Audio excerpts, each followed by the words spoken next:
اللہ تعالیٰ نے مختلف ادوار میں انبیاء علیہم السلام کو دنیا کی مختلف قوموں کی ہدایت کے لیے مبعوث فرمایا۔ انہی جلیل القدر پیغمبروں میں ایک بزرگ نبی حضرت شعیب علیہ السلام بھی ہیں، جن کا ذکر قرآن کریم میں بار بار آیا ہے۔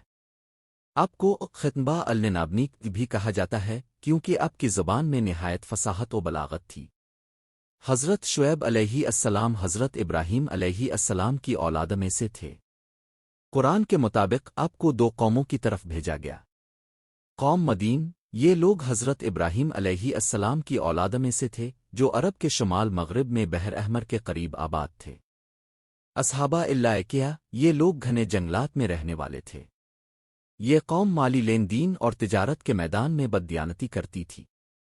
وہ ناپ تول میں کمی کرتے، تولنے میں دھوکہ دیتے اور لوگوں کا مال ناجائز طریقے سے ہڑپ کرتے تھے۔ ان کے اندر شرک بھی عام تھا، بت پرستی کرتے اور اللہ کو بھول گئے تھے۔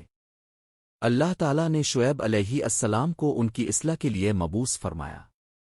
اپنے نہایت نرمی اور محبت کے ساتھ انہیں دعوت دی، اے میری قوم، صرف اللہ کی عبادت کرو، اس کے سوا کوئی معبود نہیں۔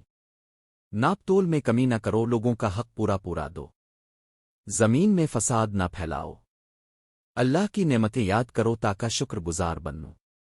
اپنے انہیں سمجھایا کہ ناپ تول میں بددیانتی صرف دنیاوی نقصان نہیں بلکہ آخرت کی ہلاکت کا سبب بھی ہے۔ قوم کے بڑے اور سرداروں نے حضرت شعیب علیہ السلام کی باتیں ماننے سے انکار کر دیا۔ وہ کہنے لگے، اے شعیب، کیا تمہاری نماز تمہیں یہ حکم دیتی ہے کہ ہم اپنے مال میں جیسے چاہیں تصرف نہ کریں؟ انہوں نے مذاق اڑایا اور کہا کہ اگر تم سچے ہو تو عذاب لے آؤ۔ حضرت شعیب علیہ السلام نے انہیں بار بار سمجھایا کہ تمہیں ہلاکت کا خطرہ ہے، اللہ کی نافرمانی چھوڑ دو، لیکن انہوں نے اپنی ضد اور ہٹ دھرمی نہ چھوڑی۔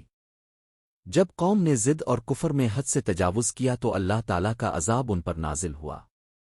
ایک دن ان پر سخت گرمی مسلط ہوئی، زمین جلنے لگی، سایہ اور پانی بھی فائدہ نہ دے سکا۔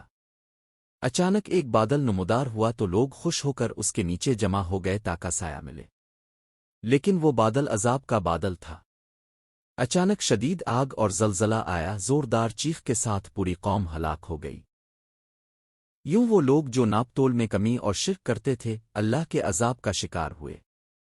اللہ تعالیٰ نے حضرت شعیب علیہ السلام اور ان پر ایمان لانے والوں کو محفوظ رکھا۔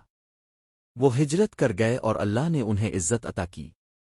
اللہ تعالیٰ نے سورہ اعراف، سورہ ہود، سورہ شعراء اور دیگر صورتوں میں ان کا ذکر فرمایا ہے۔ ان آیات میں واضح کیا گیا ہے کہ بددیانتی، جھوٹ اور ناپ تول